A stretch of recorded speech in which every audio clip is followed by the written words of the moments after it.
Well, hi, everyone.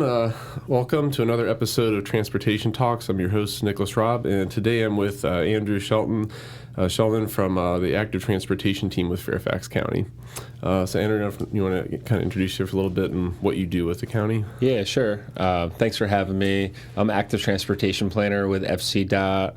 I focus on community engagement, our counter program, safe routes to school or safe routes to libraries, as among other incentives and initiatives that we do in this county to encourage more people to walk, bike, enroll using all our facilities.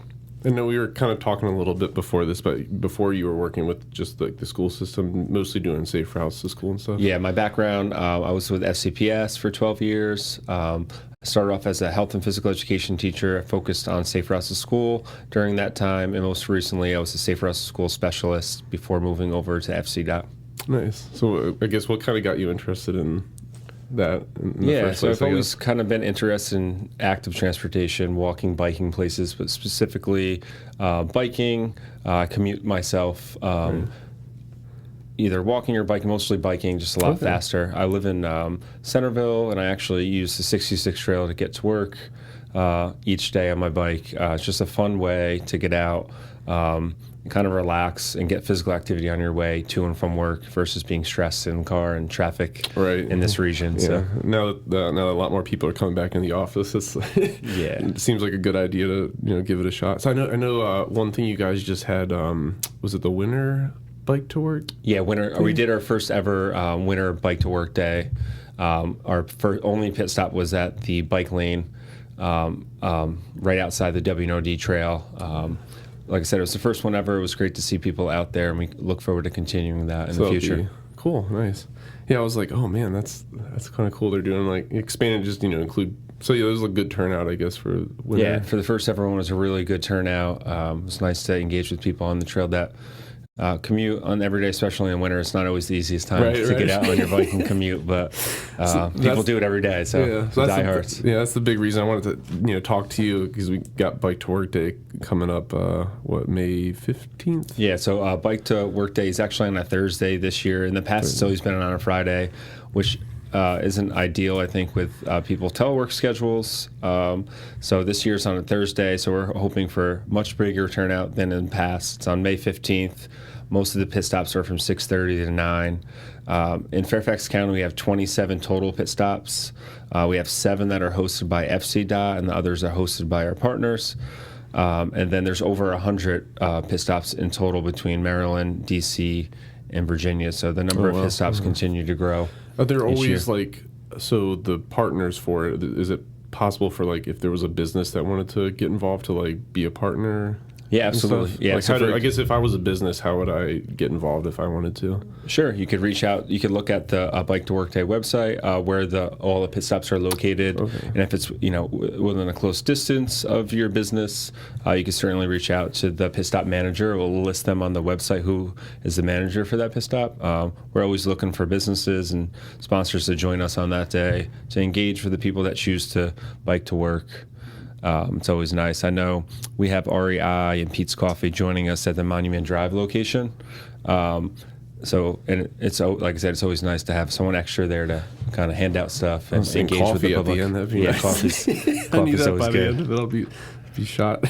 Yeah. That's cool. So you kind of mentioned too with people teleworking.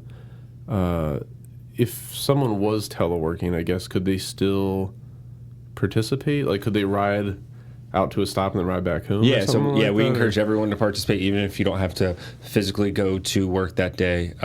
Certainly go for a ride that morning, stop at a pit stop that's close to you or along the route that you want to go to, or some people choose to go to multiple pit stops to just engage with people that are there and pick up the incentives that each pit stop hand out. But each person that signs up gets a free T-shirt that will be at the pit stop that you sign up for, but you're welcome to attend as many pit stops as you want on that day. Gotcha. So they can go on the county's website to register? It's actually on the Bike to Work Day website. Right. So I could share that link with you. And gotcha. Yeah, we'll put that up on the video and stuff. Yeah. Nice. Okay.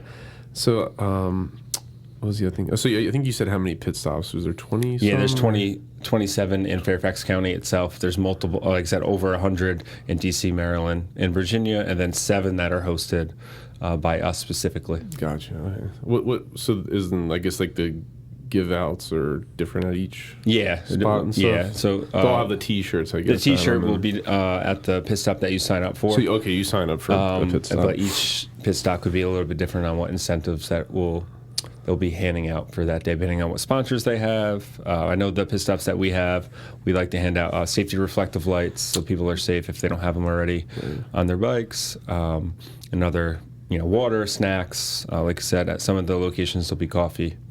Nice. Yeah. So cool. Yeah, I'm trying to think if there's anything else I missed with that. But I know you also had just done a walk, or is it still going on right now? The walk.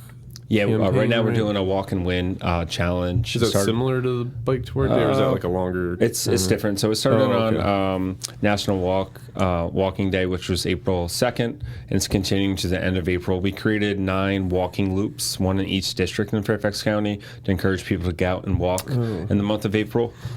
We have incentives for each week of that challenge for people to participate. You can win gift cards from Chick-fil-A, Dick's Sporting Goods, Pete's Coffee, South Block. We have tons of sponsors for this activity. It's really cool. We have wayfinding throughout each of the loops. We'd love for people to participate, especially hopefully it warms up a little bit. But you can find out more information about that on our website, and I'll share the link with you as well. And I was excited. It's like this is the first spring podcast. I had my spring colors on, and it's freezing outside. Yeah. But is this the first time you guys have done the walk? Yeah, this is the first time ever doing that. So I started in August, and I'm leading our kind of community engagement efforts. So we're doing lots of things for the first time, and we're excited to do more around walking, biking, and rolling to get more people out. We have such great facilities and trails in Fairfax County. People don't even know what's available out there. So we look forward to doing a lot more in the future. I've noticed you guys started a newsletter as well, and there's so much stuff you guys are doing. Yeah. Like I noticed one was like a Learn to Ride. Yeah, so I just did a Learn to Ride bike rodeo at Oakton Library last month. It was the best turnout we've ever had. I did those in the past when I was on the FCPS side. We had about 20 people sign up for the Learn to Ride event, and then after that we did a bike rodeo and trail ride safety. Sorry, what's the bike rodeo? The bike rodeo is just kind of I create stations where students practice bike safety skills. Oh, okay. So like stopping at a stop sign, yielding, hand signals, and other skills that they should have when they ride out in the environment so that they're safe. And we look forward to doing more of those. We talked about doing an adult Learn to Ride session in the future also. So definitely sign up for the newsletter to see when upcoming events are and find out what's going on in the active transportation world. We're a pretty small department, but we do a ton of stuff. So yeah, I know. Definitely sign up for that. I noticed. I was like, man, they have so much stuff going on. How they manage all these events and stuff. Yeah, we definitely stay busy. No, that's awesome. So are there any more you have planned for the summer? We have some other stuff coming up, but the biggest thing right now is the Walk and Win Challenge, and then Bike to Work Day, and then we'll announce some other activities going on this summer. Right. So if anyone wants to subscribe to the newsletter, I'll put the link up. Yeah, we'll share the link. Yep, it's on our website. Yeah. Super easy to sign up. We just need someone's email address, and at each month they'll receive the newsletter. So. Awesome. Do you do a lot of those kind of Learn to Ride throughout the year? Like how many do you guys normally? That was the first one we've done on this side. I hope to do much more of them through the libraries. So I already have 3 other libraries that are interested in doing them. So there'll be some more coming up in the summer. And then I know Oakton Library wants to do it again in the summer, but also in the fall. So we'll definitely start to see more of those events. Would you guys expand that to maybe like including the university or yeah, like I know George actually Mason? Fab. I mean, I know they have their own team. They do stuff as well. I know Fab does a Learn to Ride events for adults at Mason. Right, Mason. That's what. Yeah. That's what I was thinking. So nice. Cool. I'm thinking. No, those are like the main things. Is there anything else that you wanted to kind of touch on that I might have kind of forgotten? That you guys have any other things you guys have coming up or Other things, we do kind of safety pop-ups in high-risk areas. So we engage with the public about pedestrian safety, mostly in high-risk areas. We hand out safety equipment. So we've been doing that since January in daylight savings time to make sure people are safe and crossing at crosswalks and not wearing all black and they're visible. Right. So that's another thing that we've been working on. We're trying to increase our counter program so we could see the usage in our trails with pedestrian and bicyclists. So those are just kind of some of the big things. But we're really excited about Bike to Work Day this year. We hope more people give it a try. As someone that commutes myself on a bike, just try it one time, see if you like it. It's a really enjoyable way to get to and from work. And if you can't go all the way on your bike, you could ride your bike to the park and ride. You could ride your bike to the metro. All those things are now allowing bikes, and it's really much easier way to get around. So just kind of, give it a try one day and see if you like it. And then if you do, keep trying it. It's definitely a rewarding, fun way to get to and from work. Especially after a long day, it's kind of nice to get some exercise. Count as well? Yeah, absolutely. That's what I use. I use the e-bike. Okay, Makes it a lot more. Okay workout, but not too sweaty. Yeah, exactly. Especially if you don't have lockers or something where you take a shower. E-bikes are a game changer. Right. Now that I have one, I don't think I'll ever go back to like a standard bike. It's especially if you just want to get home, you kind of just. You're just like, no, not today. Yep, we're just gonna go. Just go. I have a pedal assist, so I'm still pedaling, but.